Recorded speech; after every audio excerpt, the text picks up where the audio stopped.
சமீபத்தில் உக்ரைனோட தலைநகரமாக இருக்கக்கூடிய கீவின் மீது ரஷ்யா ரொம்ப பெரிய ஒரு ஏரியல் ஸ்ட்ரைக்ன்றதை பண்ணாங்க. கடந்த ஒரு 10 நாட்களில் இல்லை கடந்த ஒரு 5 நாட்களில் நடந்ததை பார்த்தோன்னா ரஷ்யா 2 கட்ட தாக்குதலை நடத்தி முடிச்சிட்டாங்க. ஆனால் முதல் முறை நடந்தப்போ இல்லாத ஒரு பிரச்சனை இப்போ உக்ரைனில் உருவாக ஆரம்பிச்சிருக்கு. இல்லை அது சம்மந்தப்பட்ட சில செய்திகளானது வெளியில் வர ஆரம்பிச்சிருக்கு. விஷானே பகுதியில் இருக்கக்கூடிய முக்கியமான ஒரு ஆயுத தொழிற்சாலை, விசார் தொழிற்சாலைன்னு சொல்லுவாங்க, அதை ரஷ்யா அவங்களோட கின்சால் மிசைல்களை பயன்படுத்தி மொத்தமாக அழிச்சிட்டாங்க. கிட்டத்தட்ட அந்த ஒரு இண்டஸ்ட்ரியல் காம்ப்ளெக்ஸில் மட்டுமே 5க்கும் அதிகமான ஏவுகணைகள் தன்னோட இம்பாக்டை ஏற்படுத்தினதா செய்திகளானது வெளியில் வந்தது.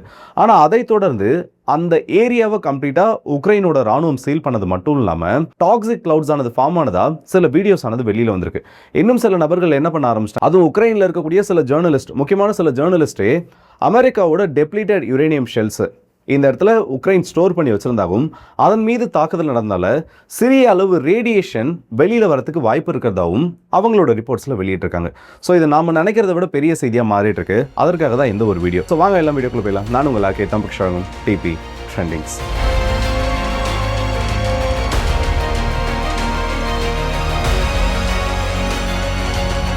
ஸ்ட்ரைக் நடந்த டீட்டெயில்ஸை பற்றி முதல்ல பார்த்து முடிச்சிடும். எந்த இடத்துல நடந்தது, அதனால பாதிப்புகள் என்னென்ன, அந்த இண்டஸ்ட்ரி எதற்காக பயன்படுத்தப்படுதுன்னு சொல்லி ஸ்டார்டிங்கில் ஒரு இன்ட்ரோ கொடுத்துட்றேன். அதுக்கப்புறமா அதுக்கு பின்னாடி இருக்கக்கூடிய பாதிப்புகளை பார்ப்போம். விஷானி பகுதி இந்த கீவோட அவுட்டர்ஸ்கர்ட்ஸில் புறநகர் பகுதியாக இருக்கக்கூடிய ஒரு சிறிய ஒரு ஏரியான்னு சொல்லலாம். அந்த பகுதியில் விசார்னு அழைக்கப்படக்கூடிய ஜலுஹி மெஷின் பில்டிங் பிளான்ட், ஆயுதங்கள் தயாரிக்கக்கூடிய ஒரு தொழிற்சாலையானது இருந்துட்டு இருக்கு. இது உக்ரைனுக்கு ரொம்ப முக்கியமான ஒன்று. காரணம் என்னன்னா, S-300 அந்த இன்டர்செப்டார் மிசைல்ஸையும் நெப்டியூன்னு சொல்லக்கூடிய உக்ரைனோட ரொம்ப முக்கியமான ஒரு கப்பல் எதிர்ப்பு ஏவுகணை, இதை தயாரிக்கிறதுலையும் உக்ரைனில் இருக்கிறதுலேயே முக்கியமான ஒரு காம்ப்ளெக்ஸ்னு எதுன்னு சொல்லலாம். ஏன்னா ஓவரால் உக்ரைனுக்கும் சேர்த்து, ஒட்டுமொத்த உக்ரைனோட ராணுவத்துக்கும் கப்பற்படைக்கும் சேர்த்து இந்த இடத்துல தான் அந்த ஸ்பேர் பார்ட்ஸ் ஆனது உருவாக்கப்படும். அந்த அசம்பிளி யூனிட்டும் இந்த இடத்துல தான் இருக்குது. ஒரு மிசைலோட குறிப்பிட்ட சில பாகங்கள் மட்டும்தான் மற்ற நாடுகளோட தொழிற்சாலைகள் உருவாக்கப்படும். ஏன்னா அந்த அளவுக்கு அது உங்ககிட்ட அதிகப்படியான தொழிற்சாலைகள் இருக்கும். இல்லை அந்த ஆயுதங்களை தயாரிக்கிறதான அந்த காம்ப்ளெக்ஸ் ஆனது நிறைய வெவ்வேறு இடங்கள்ல இருக்கும். ஆனால் உக்ரைனை பொறுத்த வரைக்கும் இருக்கக்கூடிய இண்டஸ்ட்ரியோட பவர் கம்மியானதுனால ஸ்டார்டிங்லேருந்து அதற்கான அந்த அவுட்டர் பாடியை உருவாக்குறதுலேருந்து அதற்கான ஒயர் கேசிங்ஸை உருவாக்குற வரைக்கும் அத்தனையும் இந்த ஒரு இண்டஸ்ட்ரியல் காம்ப்ளெக்ஸ்ல இருக்குது. ஸோ இது தாக்கப்பட்டுருச்சுன்னா இதுக்கப்புறமா உக்ரைன் அந்த ஒரு குறிப்பிட்ட மிசைலில் அடுத்ததை உருவாக்குறதுக்கு பல மாதங்கள் வரைக்கும் ஆகலான்னு சொல்லக்கூடிய அளவுக்கு முக்கியத்துவம் வாய்ந்தது. இது ரஷ்யா தன்னோட 2ஆம் கட்ட தாக்குதலில் கம்ப்ளீட்டாக இந்த ஒரு இடத்த அழிச்சிடறாங்க. அதோட கூகுள் கோஆர்டினேட்ஸ் இருக்கு, நான் கீழே கமெண்ட்ல பின் பண்ணுறேன். அதாவது ஸ்ட்ரைக்குக்கு முன்னாடி நடந்தது, அதை எடுத்து நீங்கள் கூகுள் மேப்ஸில் போட்டு பார்த்தீங்கன்னா இந்த இடத்தோட அந்த டேட்டாவானது கிடச்சிரும். எவ்வளோ பெரிய ஒரு இண்டஸ்ட்ரியல் காம்ப்ளெக்ஸ் அண்ட் அப்படி இருக்கக்கூடிய ஒரு காம்ப்ளெக்ஸ் எப்படி மக்கள் வசிக்கக்கூடிய பகுதிக்கு நடுவில் இருக்குன்னு சொல்லி அந்த மேப்பை நீங்கள் பார்க்குறப்பவே தெரிஞ்சிடும். இப்போ இது ரஷ்யா அடிச்சிட்டாங்கப்பா. ரஷ்யா அடித்தப்போ அந்த ஃபுட்டேஜ்ன்றது வெளியில் தெளிவாக தெரிஞ்சது. செகண்டரி எக்ஸ்ப்ளோஷன் ஏற்பட்டது. ஆனால் இதில் இன்னும் கவனிக்க வேண்டிய ஒரு விஷயம் என்னன்னா, அந்த செகண்டரி எக்ஸ்ப்ளோஷன் உடனடியாக நிற்கல. உக்ரைனில் இருக்கக்கூடிய ரொம்ப முக்கியமான ஒரு ஜேர்னலிஸ்ட் விகோர் மோசிச்சக் அவரோட ஒரு ரிப்போர்ட்டில் சொல்லியிருக்காரு. அது மட்டும் இல்லாமல் அது சம்மந்தப்பட்ட பல வீடியோக்களை வெளியிட்டிருக்காரு. இந்த வெடிப்பு ஏற்பட்டதுக்கு அப்புறமா 9 மணி நேரங்களுக்கும் அதிகமாக இந்த இடத்துல செகண்டரி எக்ஸ்ப்ளோஷன்ஸை நாங்கள் கவனித்தோம். அதுவும் வரக்கூடிய அந்த எக்ஸ்ப்ளோஷன்ஸ், அந்த வெடிப்புகள் எல்லாமே ஒரு குறிப்பிட்ட பேட்டர்னில் இருந்துச்சு.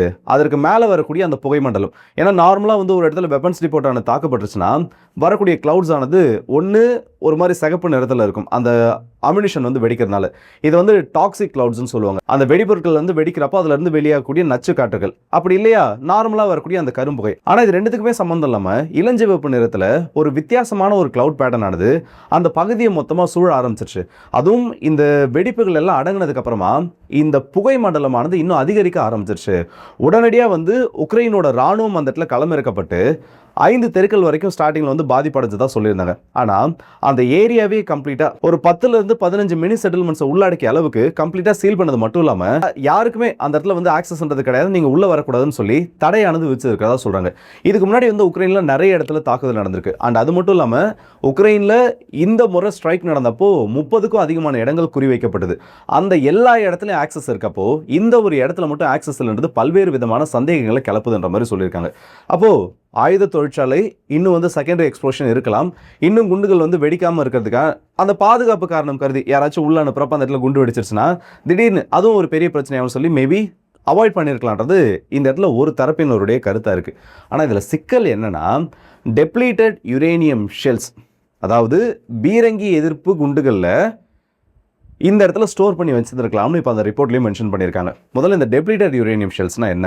இன்றைக்கி காலகட்டத்தில் பீரங்கிகளோட யுத்தம் கொஞ்சம் அவுடேட்டடாக மாறிடுச்சு. ஆனால் அப்படி இருந்தும் பீரங்கிகள் இல்லாமல் ஒரு யுத்தத்தை ஜெயிக்க முடியாது. இன்றைக்கி இருக்கக்கூடிய பீரங்கிகளை பொறுத்த வரைக்கும் ரொம்ப அட்வான்ஸ்டு டெக்னாலஜியே கொண்டது. ஒரு குண்டு வந்து அந்த பீரங்கி நோக்கி வருதுன்னா அதை முன்கூட்டியே கண்டுபிடிச்சு அதை முன்னாடியே அழிக்கிறதுக்கான தொழில்நுட்பம் அந்த பீரங்கிகள் இருக்குது.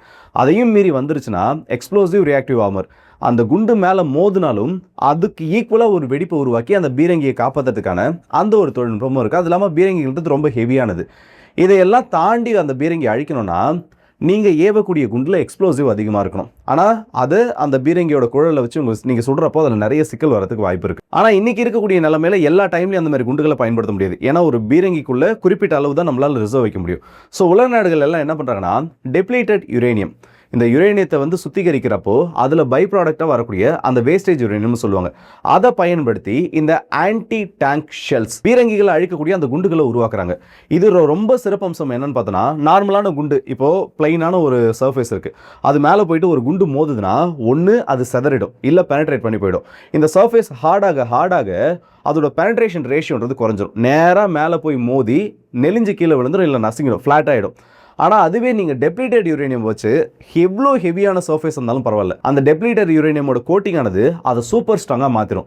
இதில் ரொம்ப கவனிக்க வேண்டிய ஒரு அம்சம் என்னென்னா, எவ்வளவு வேகத்தில் போய் மோதுதோ அதோட இம்பேக்ட் எந்த அளவுக்கு ஹெவியாக இருக்கோ அந்த அளவுக்கு அது செல் ஷார்பன் ஆகும். அதாவது அழுத்தம் அதிகமாக அது இன்னும் கூர்மையாகிட்டே போகும். ஸோ இதனால் எதிரியோட பீரங்கிகளும் ரொம்ப ஈஸியாக அழிச்சிடலாம். இதற்காக உருவாக்கப்பட்டது தான் இந்த டெப்ளீட்டட் யுரேனியம் குண்டுகள். ஆனால் இதில் சில சிக்கலும் இருக்குது. யுரேனியம்னு சொன்னாலே உள்ள ரேடியேஷன் வந்துடும். பெரிய அளவுக்கு கதிர்வீச்சு அபாயம் இதில் இல்லைனாலும், ஏன்னா இது வரைக்கும் அவங்க கிளைம் பண்ணியிருக்கிறது என்னென்னா இந்த டெப்ளீட்டட் யுரேனியம்னால ரொம்ப பெரிய அளவுக்கு ரேடியேஷன் லீக்லாம் ஆகாது, ஆனால் சின்ன சின்ன பாதிப்புகள் இருக்கும். அது ஒரு பீரங்கி போய் தாக்குறப்போ அந்த இடத்துல ஏற்படக்கூடிய டாக்ஸிக் கிளவுடு, அதை இன்ஹேல் பண்ணுறப்போ அங்கே இருக்கக்கூடிய பக்கத்தில் இருக்கக்கூடிய வீரர்கள் அதை உட்சுவாசிக்கிறப்போ கேன்சர் ஆபத்துலேருந்து அவங்களோட அதாவது ரொம்ப அதிகப்படியான பிரச்சனைகள் வரதுக்கு வாய்ப்பு இருக்குன்ற மாதிரி தான் இது வரைக்கும் ரிப்போர்ட்ஸ் ஆனது வந்திருக்கு. எக்ஸாக்டாக அவங்க என்ன இந்த யுரேனியம் ஷெல்ஸோட அந்த ஒரு டிஸ்கிரிப்ஷனில் சொல்லியிருக்காங்களோ அதே மாதிரி ஒரு நிலைமை, இல்லை அதே மாதிரி ஒரு சுச்சுவேஷன் தான் இப்போது இந்த விசார் பிளான் பகுதியில் நிலவிட்டிருக்கு. அந்த கிளவுட் பேட்டர்னை நான் காமிக்கிறேன். ஃபஸ்ட்டு இது வந்து அந்த எக்ஸ்ப்ளோஷனோட வீடியோ, அந்த எக்ஸ்ப்ளோஷன் நடந்து முடிக்குது. அதுக்கப்புறமா இப்போ நான் முன்னாடி காமிக்கிறேன் ஒரு வீடியோ. இந்த வீடியோ வந்து அது 3 மணி நேரத்துக்கு அப்புறமா, தாக்குதல் நடத்தப்பட்டு 3 மணி நேரத்துக்கு அப்புறமா அந்த ஏரியா மட்டும் ஒரு மாதிரி ரெட் கலருக்குள்ள அந்த ஒரு ஜோனுக்குள்ளே போகிறது. இது அடுத்ததா 9 மணி நேரங்கள் தாக்குதல் நடந்து 9 மணி நேரங்கள் நடந்ததுக்கு அப்புறமா எரிஞ்சிட்டு இருக்கக்கூடிய அந்த ஒரு ஃபுட்டேஜ் நீங்கள் அந்த கிளவுட் பேட்டர்னை தெளிவாக பார்த்தீங்கன்னா தெரியும். சம்மந்தமே இல்லாமல் இது வரைக்கும் இதுக்கு முன்னாடி நார்மலான ஒரு அம்யூனிஷன் பிளான்ட்ல இதே மாதிரி ஒரு தாக்குதல் நடத்தப்பட்ட வெடிப்பு ஏற்பட்டால் அதிலிருந்து மொத்தமாக மாறுபடக்கூடிய அளவுக்கு அந்த புகை மண்டலமானது இருக்கும். இது தாக்குதல் நடந்து ரொம்ப நேரம் கழிச்சும் தூரத்தில் இருக்கக்கூடிய ஏதோ ஒரு வீட்டோட அந்த ஒரு சிசிடிவி ஃபுட்டேஜ் அதில் நீங்கள் பார்த்தீங்கன்னாலும் தெரியும், அப்போ வரைக்கும் அந்த புகை மண்டலமானது மாறல. ஸோ இது எல்லாத்தையும் வச்சு பார்க்குறப்போ ஒருவேளை அமெரிக்கா கிட்டேருந்து ரிசர்வுக்கு வாங்கின இவங்களோட M1 ஏப்ராம்ஸ் பீரங்கிகள்லேருந்து யூகே கூட சேலஞ்சர் பீரங்கிகளுக்கு வந்து இந்த டெப்ளீட்டட் யுரேனியம் ஷெல்ஸை கொடுத்ததாக சொல்லியிருந்தாங்க. ஸோ அதை சேகரித்து வச்சிருக்கக்கூடிய இடத்துல தாக்குதல் நடந்துருச்சோ, ஏன்னா அந்த பேட்டர்ன் தெளிவாக பார்த்தாலும் தெரியும். ரொம்ப பெரிய அளவு வெடிமருந்துகள் சேகரித்து வச்சிருந்தாங்கன்னா நேற்றுக்கு அது கம்ப்ளீட்டாக காலியாக இருக்கும். ஆனால் சின்ன சின்ன வெடிப்புகள் டபுள் பர்ஸ்ட்னு சொல்லுவாங்க. ஒரு இடத்துல தாக்குதல் நடந்து அதுக்கப்புறம் அங்கே இருக்கக்கூடிய சின்ன சின்ன ரவுண்ட்ஸ் ஆஃப் அம்யூனிஷன் ஆனது தொடர்ந்து வெடிக்கிறது. நெப்டியூன் மிசைலோட வார்ஹெட் அந்த இடத்துல அந்த செக்ஷன் தாக்கப்பட்டிருந்தாலும் அது கொஞ்ச நேரத்தில் அடங்கிட்டு இருக்கும். அதே மாதிரி வந்து இவங்க மற்ற எந்த மிசைலோட ஒரு வார்ஹெட் செக்ஷன் தாக்கப்பட்டிருந்தாலும் அதற்கான கெமிக்கல் மூலக்கூறுகள் இருக்கக்கூடிய பகுதியை தாக்கியிருந்தாலும் அது உடனடியாக எரிஞ்சிட்டு, அதாவது கொஞ்சம் நேரம் எரிஞ்சிட்டு அதுக்கப்புறமா அது சாந்தமாக இருக்கும். இப்போ இது எல்லாத்தையும் வச்சு பார்க்குறப்போ இவங்க சொல்லக்கூடியது டெப்ளீட்டட் யுரேனியம் உள்ள இருந்திருக்கிறதுக்கான அந்த ஒரு வாய்ப்பு இருக்கிறத இது அதிகப்படுத்தியிருக்கு. ஒருவேளை டெப்ளீட்டட் யுரேனியம் ஷெல்ஸ் உள்ள இருந்து அது வெடிச்சிருந்தேன்னு வைங்க, அந்த ஜோனையும் இவங்க சீல் பண்ண வேண்டிய தேவையானது வரும்.